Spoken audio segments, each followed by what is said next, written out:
In 1966, Toho released one of the most unsettling kaiju films ever made.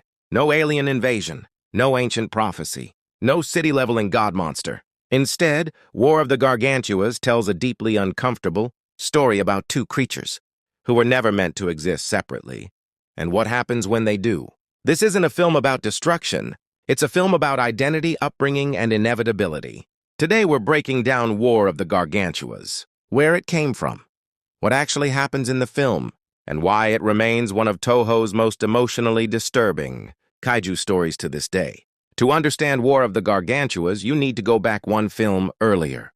In Frankenstein Conquers the World, scientists experiment with the cells of Frankenstein's monster, cells capable of rapid regeneration and growth. Over time, those cells develop into a giant humanoid creature.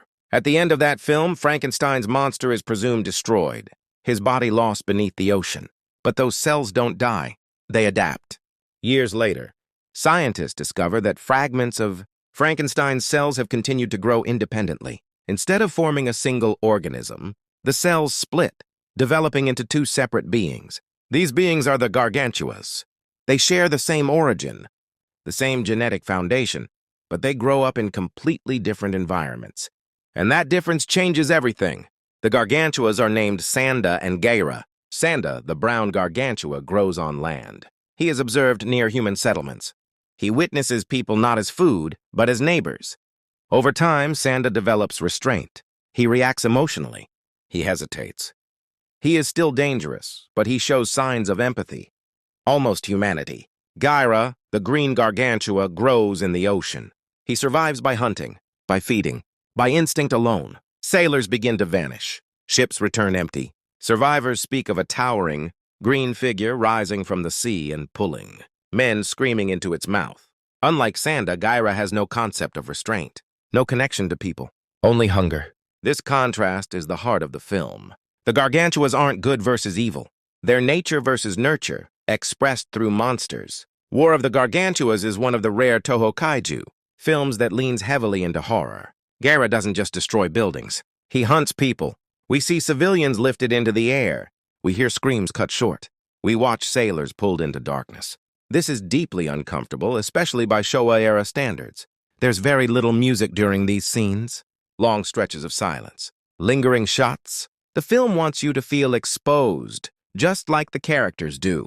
This isn't a monster movie where civilians are collateral, damage. They are targets. At the center of the human story is Dr. Stewart, one of the scientists responsible for studying Frankenstein's cells. Unlike many kaiju scientists, Dr. Stewart isn't excited. He's ashamed. He understands that the Gargantuas exist because humanity interfered with something it didn't understand. And now that mistake is alive. The military responds with tanks, master cannons, and containment strategies. Unlike many kaiju films, the response is coordinated and intelligent.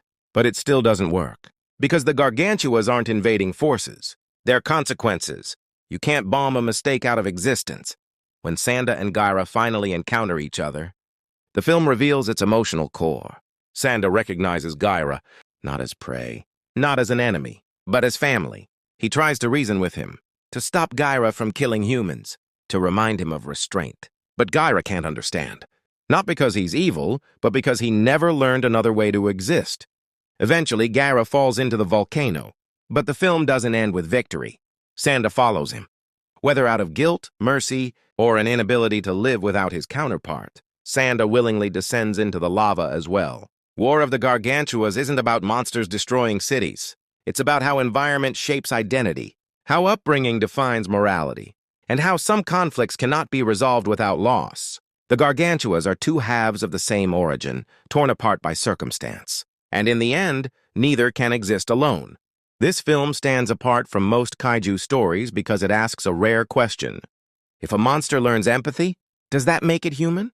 And if a monster never does, is it truly evil?